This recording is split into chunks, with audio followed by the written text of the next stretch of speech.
Je l'ai laissée me câliner une fois, mais maintenant elle grogne si je m'éloigne trop. Bienvenue dans le monde de la science-fiction. Laissez un commentaire ci-dessous pour nous dire où vous êtes et si vous avez apprécié l'histoire. Marc Vasselu ne s'attendait jamais à voir le visage solitaire du crépuscule de Vesper 6 depuis le niveau du sol. Les alarmes de la navette d'exploration hurlaient à travers le cockpit comme des prédateurs blessés, alors que la grêle de cristal tranchante déchiquetait les deux moteurs, forçant une descente en spirale qui se terminait par un dérapage strident à travers un plateau sculpté par le vent titubant hors de l'épave. Alors qu'il s'accrochait à sa veste de vol, une odeur amère de câblage brûlé persistait sur sa peau. La température baissait rapidement et l'étoile avait déjà disparu derrière les crêtes dentelées de Bicelle. La nuit sur cette planète portait la morsure de l'exosphère qui pouvait geler le fluide hydraulique. Au-delà des débris, une lueur cramoisie scintillait dans l'obscurité, semblant être un feu minéral. Avec ses provisions d'urgence et une couverture thermique, il suivit cette lueur à travers un labyrinthe de chutes de pierres acérées, se préparant au pire. Finalement, il atteignit la falaise étroite, menait à une chambre où le son des veines de pierre de braise pulsantes ressemblait au lent battement de cœur d'un dragon endormi. À l'intérieur de la chambre, une formation en forme de croissant de roche de braise émettait une douce chaleur et une silhouette recroquevillée à côté semblait être faite de la même pierre. Sa fourrure épaisse de couleur crème reflétait la lumière en étincelles rose-or et sa queue sinueuse à rayures s'enroulait autour de ses pattes robustes. Alors que Marc s'approchait, ses bottes raclaient contre la pierre. Le grognement de la créature résonnait de l'intérieur, mais au lieu de bondir, elle frissonnait, violemment serrant ses bras. Marc déplia habilement la couverture en plaçant la moitié sur la bête et l'autre moitié autour de lui. Il murmura de manière incohérente, essayant de l'apaiser, mais le grognement faiblit devenant un grondement interrogatif. Finalement, cela s'adoucit en un soupir. Marc pouvait sentir par le museau fin et la mâchoire plus douce pressant contre le tissu que la bête absorbait sa chaleur. La queue de Lola glissa vers l'avant, hésita, puis encercla sa taille, comme pour tester la possession. La tension qui avait rempli la chambre s'est dissipée, ne laissant que le crépitement des pierres incandescentes et le battement de deux cœurs disparates dans une alliance réticente. Alors que l'aube perçait à travers l'entrée de la grotte diluée par le givre soufflant, Marc se réveilla pour constater que son bras ne bougeait toujours pas. Pendant la nuit, sa queue s'était enroulée 2 fois autour de sa taille, l'ancrant contre son torse comme une ceinture vivante. Chaque fois qu'il essayait de bouger, un grondement sourd vibrait dans sa poitrine, éclaircissait le rose dans ses yeux à moitié ouverts, et elle se rapprochait jusqu'à ce qu'il cesse de bouger. Apparemment satisfait qu'il ne puisse pas s'échapper, son attache multifonction affichait la balise de détresse, clignotant sans interférence de liaison montante. Les cristaux dans la masse rocheuse environnante étouffaient les signaux sortants. S'il voulait être secouru, il avait besoin de prendre de l'altitude loin du réseau minéral. Cependant, tous ces plans impliquaient de s'échapper de la grotte et par extension de l'étreinte possessive de Lola. Il fit des gestes grossiers vers la balise à l'entrée de la grotte et la crête imposante au-delà dessinant des symboles pour grimper et appeler. Elle observa ses oreilles frémir, puis il émit un chur interrogatif. Il tenta de se lever, mais sa queue se tendit et il étendit une. Les jambes de Marc le démangèrent de bouger à la mi-matinée, alors il fit un geste pour être libéré en pointant la silhouette de la navette, puis de nouveau vers la grotte, promettant d'un ton qu'il reviendrait indemne.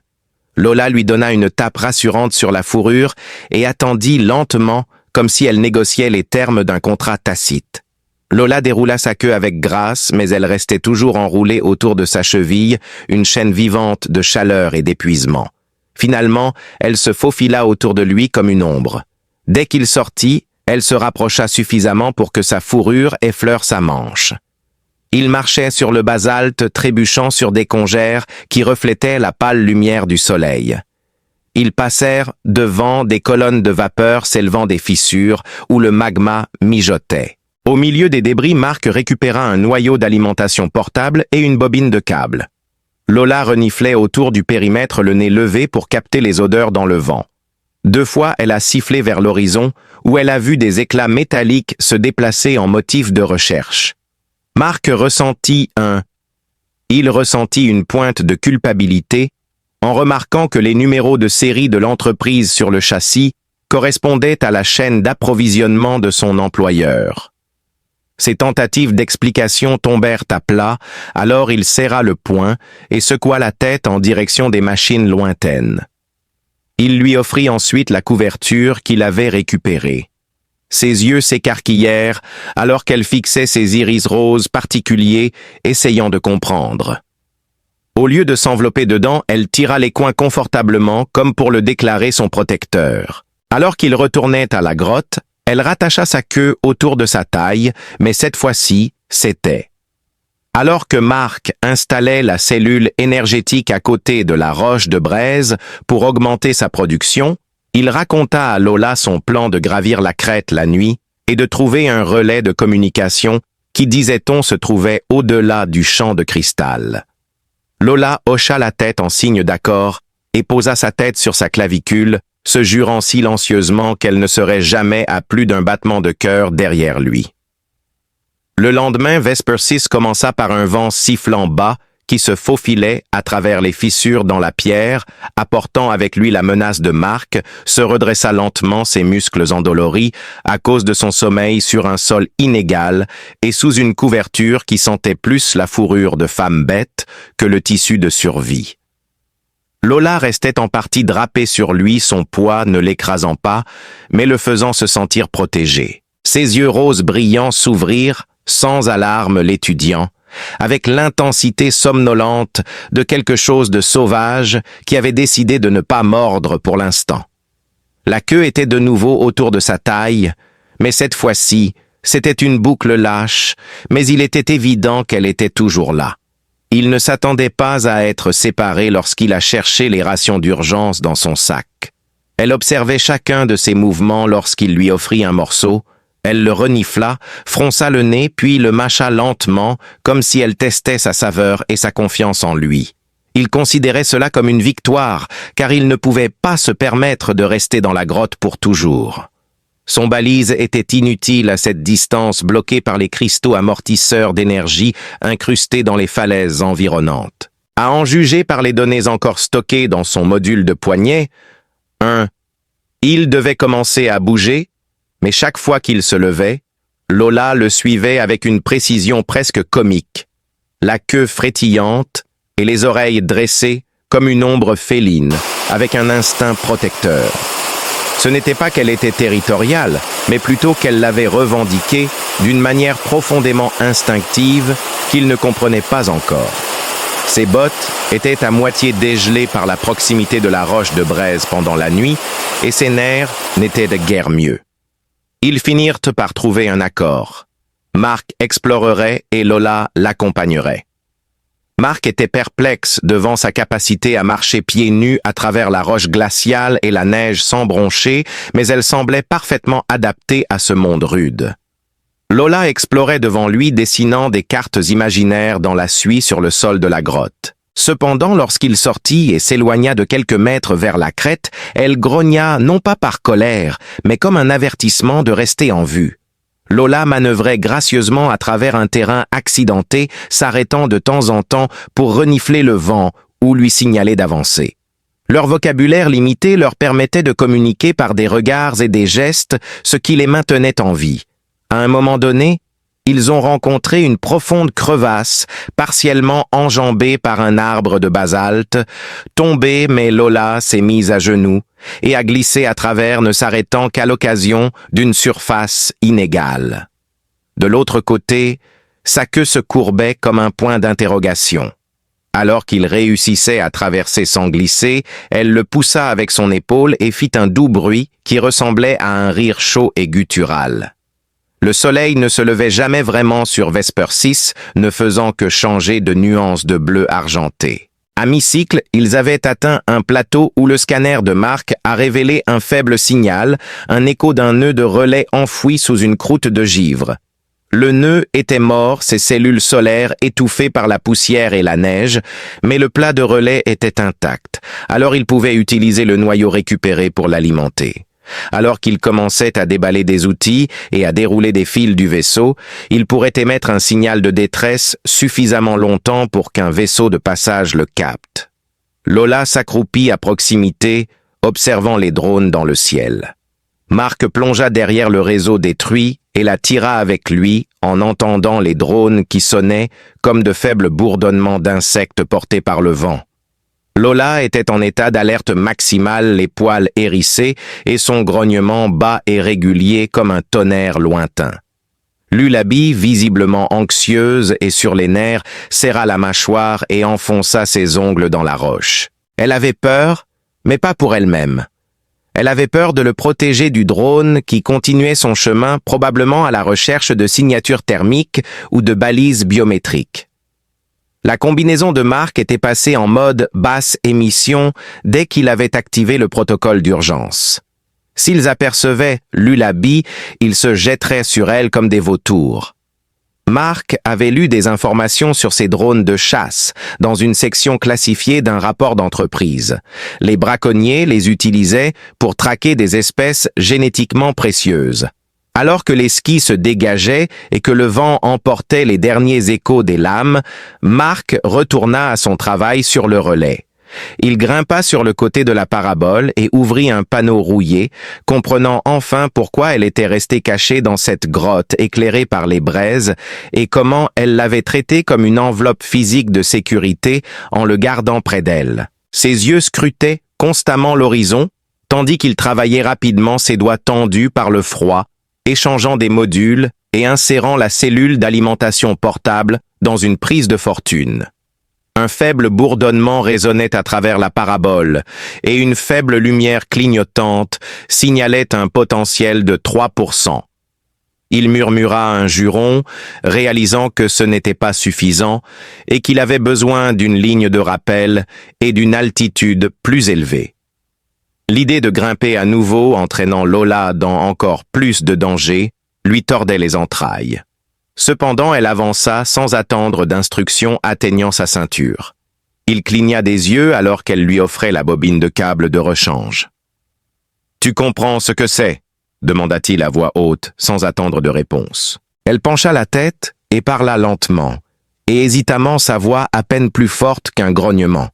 Mais il était clair qu'elle ne le suivait pas instinctivement. Elle comprenait ses intentions. Il la regarda confus pour la première fois, puis hocha la tête et commença à enfiler le câble à travers le support d'extension du relais, l'enroulant fermement avant de signaler. S'approchant d'un affleurement rocheux sur le plateau, ils se rapprochèrent. Le rocher était exposé, mais il offrait la meilleure chance d'atteindre l'orbite. Lalou baissa sa queue et sauta à mi-hauteur de la paroi rocheuse, tandis que Mark grimpait avec les jambes en feu et les poumons qui se contractaient dans l'air raréfié. Alors qu'ils atteignaient le sommet, il enfonça le dernier connecteur en place et la lumière du phare s'alluma et pulsa régulièrement. En dessous d'eux, un deuxième drone apparut et Mark saisit sa main et la tira dans l'ombre du rocher. Il observa ensuite les drones planer scrutant la zone. Il fut un temps où il semblait qu'ils allaient descendre. Cependant, le signal de la balise s'est rallumé, faisant dévier les drones. Mark, submergé par la confusion causée par la fausse alerte de l'interférence de l'impulsion, laissa échapper un lourd soupir et se tourna vers Lola. Avec une poigne ferme sur sa main, elle croisa son regard fixe rose et sans clignement. Il venait de devenir une cible, mais ils avaient aussi allumé une fusée de signalisation que tout le système pouvait voir. Son regard était furieux et sauvage, mais elle lui faisait suffisamment confiance pour savoir qu'elle ne lâcherait pas à moins qu'il ne l'y oblige. Peut-être qu'il ne l'a pas fait. Mark ouvrit les yeux pour trouver la pâle lumière du ciel filtrée à travers des traînées de givre sur l'entrée de la grotte, projetant de faibles lignes grises sur le sol. Lola était enroulée à côté de lui, la queue de nouveau enroulée autour de sa taille. Ses bras reposaient sur sa poitrine, dans une pose qui était passée depuis longtemps de protectrice à possessive. Il pouvait sentir sa présence. Le troisième jour sur Vesper 6 ne commença pas avec la lumière du soleil, mais avec un silence qui s'insinuait dans les eaux et murmurait des avertissements bien avant que l'esprit ne soit complètement éveillé. Ses yeux roses s'ouvrirent à moitié, scrutant lui, la grotte et l'horizon à l'extérieur. Elle ne voulait pas passer une autre nuit dans la grotte même si la balise pouvait être activée. Le délai entre le signal et la réception sur une planète comme celle-ci pouvait varier de quelques heures à quelques semaines selon le trafic orbital et il n'avait pas de nourriture pour des semaines. Cela la faisait paraître imperturbable par le quasi-accident avec les drones la veille. Alors que les drones scannaient la crête, la chaleur commencerait à s'échapper du noyau de puissance. Bientôt quelqu'un arriverait pour confirmer leur découverte. Il était déjà en train de faire ses bagages quand Lola se redressa, se frottant les yeux et sentant son pelage se hérisser à certains endroits. Elle ne parla pas, mais quand elle le vit fourrer les dernières rations dans son sac de campagne, sa queue fouetta derrière elle, produisant un son similaire à une branche cassée. « Je ne te laisserai pas », dit-il à voix haute, sa voix résonnant dans l'air sec. « Mais nous ne pouvons pas attendre ici, tu le sais. » Elle pencha la tête et regarda le sac et l'unité de balise qu'il portait. Sa voix était un mélange de frustration et de curiosité, plus une question qu'un cri de colère ou d'avertissement. Il pointa vers le sud-est, au-delà de l'entrée de la grotte, vers une série de vallées cristallines où il pourrait suivre les lignes de dérive magnétique pour trouver refuge dans les systèmes de tunnels sous la surface. C'étaient les mêmes zones que les drones de surveillance avaient indiquées comme instables, mais peut-être était-ce pour cela qu'elles étaient. Lola ne contesta pas exactement, mais elle se pencha pour presser son front contre son épaule pendant quelques secondes, comme si elle essayait de mémoriser le moment. Puis, sans prévenir, elle enfonça sa tête dans sa poitrine et fit un son de frustration qui ressemblait à un mélange de grognement et de soupir. Il lui tapota maladroitement l'épaule, soudainement confus quant à qui menait, et ils prirent tous les deux le sac et s'en allèrent. Lola, comme d'habitude, suivit immédiatement. Le chemin le long de la crête n'était pas du tout un chemin à cause des éboulis et des étagères de glace dentelées, rendant chaque pas une aventure.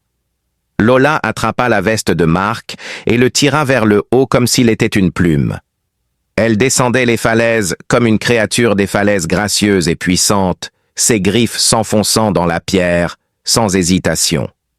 Il ne parlait pas, mais chaque fois qu'elle se retournait pour vérifier qu'il allait bien, il y avait un changement dans son expression maintenant. Elle était plus préoccupée que la surveillance prudente d'un prédateur gardant son repère.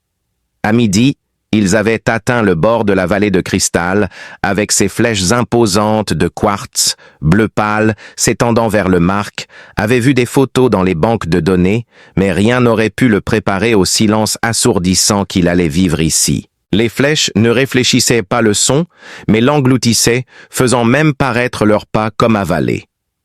Il sortit le module de balise et vérifia à nouveau la force du signal. L'impulsion régulière se reflétait maintenant sur les formations cristallines et renvoyait des interférences vers l'orbite. Si quelqu'un regardait cet endroit, ressemblerait à une fusée. Eh bien, c'était l'objectif de Marc, mais Lola ne semblait pas partager sa vision. Des points noirs à environ 2 crêtes de distance se déplaçaient sur la neige. Ce n'étaient pas des drones ou des véhicules terrestres, mais plutôt de petits rovers de reconnaissance à profil bas, 4 ou 5 d'entre eux, grimpant la même crête qu'ils avaient quittée ce matin. Marc, perplexe, se retourna et reprit le chemin de la vallée, empruntant le sentier le plus étroit entre les tours de quartz, y compris celui qui menait à une falaise entre 2 flèches effondrées. Lola ne perdit pas de temps à foncer en avant, s'accroupissant et lui faisant signe de la suivre. Ils se sont baissés sous les colonnes et se sont enfoncés dans les ombres où la pierre absorbait la lumière et le bruit de la même manière. Les murs de la cour scintillaient faiblement de leur propre lumière, créant des reflets aqueux qui changeaient à chaque pas.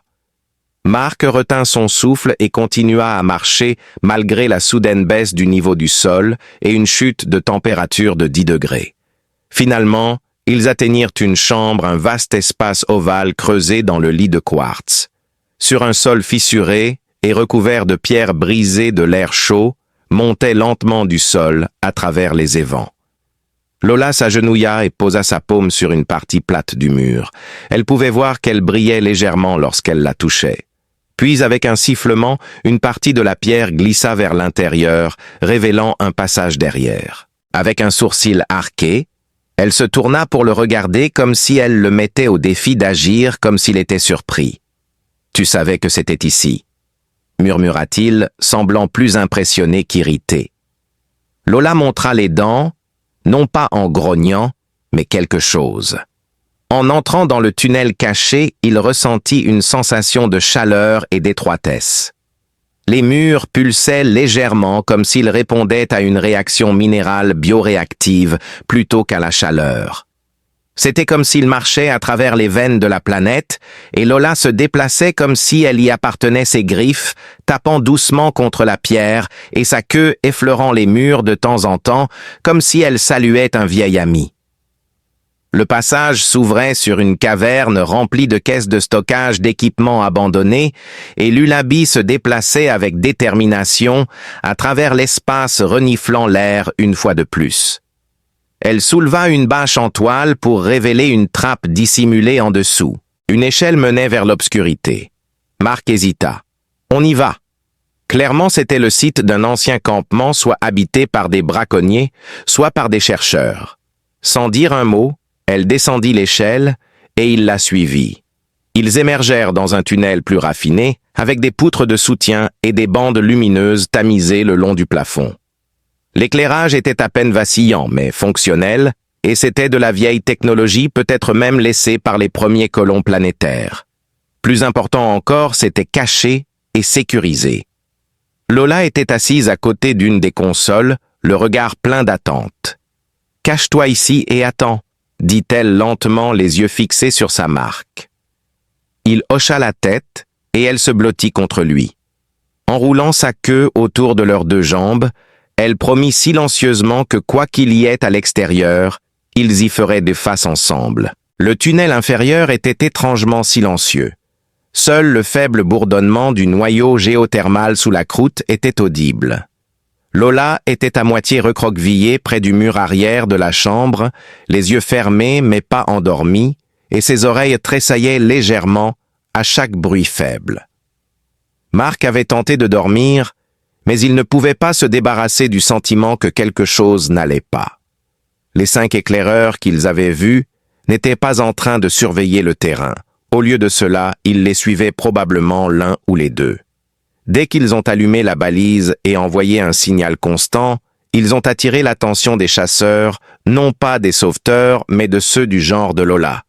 Il s'éloigna légèrement de la colonne de soutien et vérifia à nouveau la balise, bien qu'elle continuait à émettre. Il n'y avait aucune réponse ni retour de ping, ce qui n'indiquait pas que le signal n'avait atteint personne.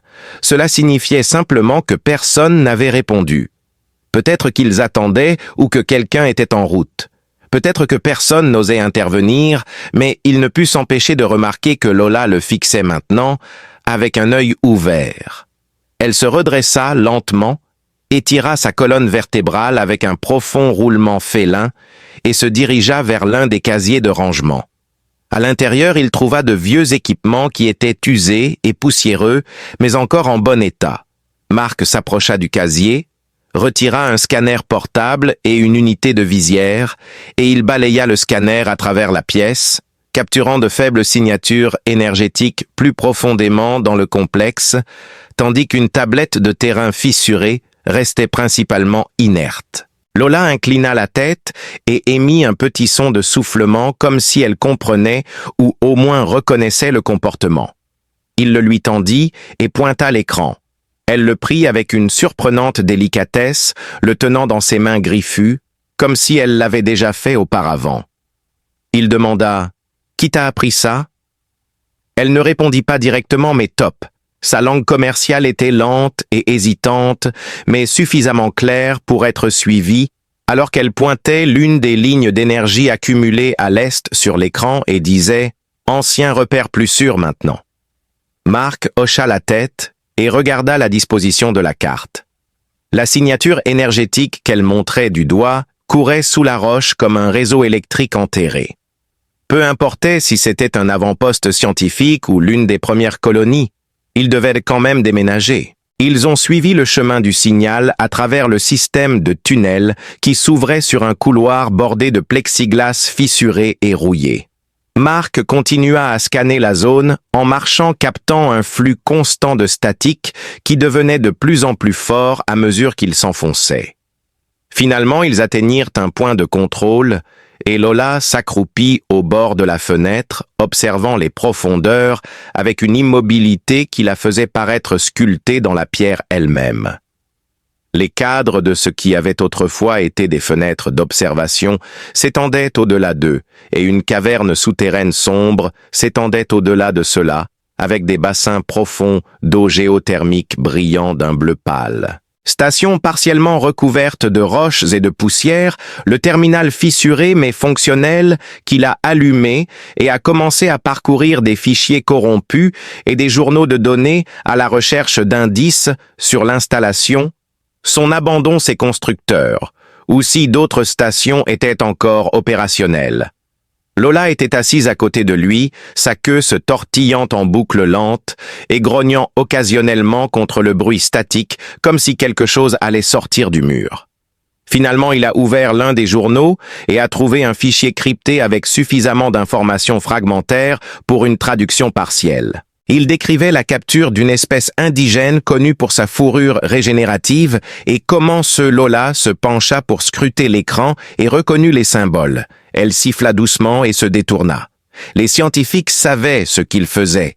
Les braconniers n'étaient pas des renégats, mais des mercenaires. Et pire encore, la même chaîne d'intérêts à laquelle appartenait l'employeur de Mark les finançait. Mark fixa l'écran pendant un long moment, sentant le froid malgré la chaleur géothermique. Les dates n'étaient pas anciennes. Certaines dataient de moins de 6 mois. Elle a dit « Couper, guérir, couper à nouveau. Cela aide les humains à rester au chaud sur les planètes de glace. » Lee Mark posa le scanner et déglutit difficilement. « Je ne savais pas. » Il dit « Je jure, je ne fais que suivre les lignes d'approvisionnement pour l'équipe logistique. » Ils n'ont jamais rien dit sur l'origine de tout ça. Elle le regarda avec des yeux plissés, puis tendit lentement la main et toucha sa poitrine avec un doigt griffu. Il hocha la tête sombrement. « Ouais, je sais. » Puis un grand bruit résonna dans le couloir, et Mark réalisa que Lola était déjà en train de le devancer. Incapable de se tenir debout, elle sprintait à reculons à travers les tunnels, reniflait l'air, puis se retournait pour barricader ses dents. Il ne remettait pas en question ses connaissances, mais il la croyait. Ils se précipitèrent dans un puits de maintenance où Lola tira un levier caché, provoquant la rétractation d'une section du mur, révélant un étroit espace de rampement. Mark et Lola se sont faufilés à travers l'espace côte à côte, Mark tirant le balise par sa sangle. Ils émergèrent dans un couloir apparemment intact, avec des murs lisses et sans marque. En raison de la corrosion ou de l'usure, ils l'ont peut-être suivi pendant ce qui semblait être 1 heure avant de découvrir une autre chambre. Elle était petite et circulaire avec des moniteurs d'affichage cassés alignés le long de ses murs. Au-dessus d'eux, une carte s'illumina montrant des nœuds d'avant-poste liés et des centres de transit. L'un de ces emplacements était encore marqué en vert et Mark le toucha. C'était une station de tramway à sustentation magnétique, enfouie plus profondément sous la crête sud. S'ils pouvaient l'atteindre, ils pourraient utiliser les rails magnétiques pour traverser le terrain plus rapidement, ou même s'échapper à la surface. Lola jeta un coup d'œil à l'écran avant de lui rendre son attention. « Viens vite alors, nous devons être plus rapides », dit-il en passant la sangle du balise autour de sa poitrine. Tu as dit que cet endroit était sûr autrefois. Utilisons-le pour les frapper là où ils regardent. Cette fois, ses dents nues étaient plus une démonstration de fierté que de colère. Elle se retourna et commença à courir Mark la suivant de près. Il courait vers le seul endroit de la planète qui montrait une lumière verte malgré le monde autour d'eux qui devenait rouge. La station magnétique était enfouie si profondément sous la crête sud que l'air semblait ancien, sec et lourd. Mark et Lola ont finalement atteint la station après des heures de navigation à travers des couloirs de service effondrés et des tunnels de maintenance. La seule lumière qu'ils avaient provenait du module de poignet de Mark et des lumières de guidage vacillantes, alors ils parlaient à peine en descendant. L'air était épais d'une urgence silencieuse, comme en témoigne le battement de queue de Lola qui se resserrait à la moindre vibration et les vérifications incessantes de Mark par-dessus son épaule, même s'il n'avait pas entendu de poursuite depuis plus d'une heure. La station elle-même était énorme et creusée sous la poussière minérale et les supports en acier en ruine, il y avait autrefois un centre où le fret et le personnel pouvaient être déplacés entre les divers avant-postes de recherche et d'exploitation minière. Cependant, depuis que les entreprises se sont retirées et que les braconniers ont pris le contrôle, le rocher n'est plus qu'un squelette. Malgré cela, il avait encore un peu de pouvoir, bien que faible. Alors que Mark s'approchait, il remarqua une couche de glace craquelée, alors il la balaya et activa l'interface du système. Bégayant à travers un cycle de démarrage qui n'avait pas fonctionné depuis des décennies, Lola restait près de l'entrée, son intensité silencieuse palpable alors qu'elle observait les ombres lointaines. Ses griffes se contractaient et se recourbaient en rythme avec sa tension et elle n'avait même pas besoin de le dire. Mark savait qu'ils étaient chassés. Les rovers s'étaient séparés, l'un suivant probablement leur chemin sous terre, et les autres encerclant probablement pour bloquer les sorties. Il a mis le système en marche sur alimentation auxiliaire en redirigeant l'énergie du support de vie secondaire vers les commandes du tram, et il avait une carte. L'écran s'est allumé, montrant la ligne de Magrail serpentant à travers la montagne, reliant 4 sites. Parmi ceux-ci, seule la tour de communication sud restait opérationnelle. S'il pouvait l'atteindre, il pourrait peut-être envoyer un signal SOS, direct évitant le champ d'interférence. De plus, la station avait une plateforme suffisamment haute pour permettre un ramassage orbital d'urgence, donc si un vaisseau était à proximité, il pourrait les récupérer. Il regarda Lola et dit « C'est notre meilleure chance ». Sans hésitation, ils hochèrent la tête et se dirigèrent vers le tram qui reposait en sommeil sur la plateforme inférieure. Le tramway semblait blindé et avait des fenêtres renforcées et des leviers de commande manuels à l'intérieur. Il avait été construit pour le transport de marchandises lourdes et les environnements difficiles. Ils montèrent ensemble dans le tram. À l'intérieur, ça sentait le vieux métal et l'huile sèche, mais il était en bon état de marche. Mark a effectué une vérification des systèmes et a déterminé que la batterie pouvait supporter un trajet complet, juste assez pour les emmener à la tour de communication. Avec un soupir, il laissa échapper un halètement et le tramway trembla, gémit et trembla. Mark, épuisé par le fait de ramper et de courir, s'appuya contre la paroi intérieure alors que le tram glissait en avant sur un coussin de propulsion magnétique. Lola restait près de la fenêtre regardant les murs du tunnel défiler à toute vitesse dans un flou d'ombre et d'anciens panneaux d'avertissement. Sa fourrure captait la douce lumière bleue de l'intérieur du tram et sa queue s'enroulait autour de la barre du banc comme si elle avait besoin d'une ancre pour rester ancrée. Ils parlèrent peu pendant le trajet, mais leur silence n'était plus inconfortable. Mark avait commencé à... Il se rapprocha sans la toucher, mais remarqua que sa queue frétillait une fois en signe de reconnaissance. Elle ne le repoussa pas, et alors qu'ils approchaient du milieu de la voie, les lumières du tram commencèrent à clignoter. Mark fronça les sourcils et vérifia les diagnostics. Il n'y avait aucune perturbation dans les lignes électriques ou les rails, mais quelque chose déclenchait un mouvement de capteur devant eux. Lola se raidit en réponse. « Nous ne nous arrêtons pas », murmura Mark en se précipitant vers la commande manuelle de dérogation. Normalement, le tram ralentirait et céderait le passage au drone, mais il pouvait le faire ce qu'il voulait. Lola s'accroupit à côté de lui stable alors qu'il se calait contre la paroi latérale et regardait par le hublot avant. Le drone n'était pas petit non plus. Il était conçu pour l'interdiction. Son large corps était recouvert de blindage réactif. Elle s'accrochait à la rambarde de sécurité, ses griffes s'enfonçant dans le métal, tandis qu'elle poussait l'accélérateur à fond. Le drone a émis une rafale de plasma qui a brûlé l'extérieur du tram et brisé la fenêtre devant eux. Les lumières intérieures s'éteignirent et Mark jura et tira le fusible d'urgence redirigeant l'énergie vers la propulsion du tram.